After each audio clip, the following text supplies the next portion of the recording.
మీ జీవితాల్లో ఈ సెల్ఫ్ ప్రిటీని మీరు మొదటగా తీసివేయండి. సెల్ఫ్ ప్రిటీ మీలో ఉంటే మీరు డిప్రెషన్లోకి వెళ్ళిపోతారు. నాకెవరూ లేరు, నేను ఒంటరిదాన్ని, నాతో మాట్లాడే వాళ్ళు ఎవరూ లేరు, నా గురించి పట్టించుకునే వాళ్ళు ఎవరూ లేరు, నా గురించి ఆలోచించే వాళ్ళు ఎవరు, సరే చుట్టూ వాళ్ళు ఉన్నారు, ఏమవుతుంది? లావుగా ఉన్నదానివి సన్నగా అవుతావా?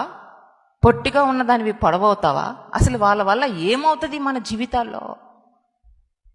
మనుషులను ఎందుకు నువ్వు లక్ష్య పెడుతున్నావు? అందుకే నీ జీవితంలో నువ్వు బలహీనమైన ఘటముగా ఉంటున్నావు. అంటే ఘటము అంటే శరీరం, దేహం.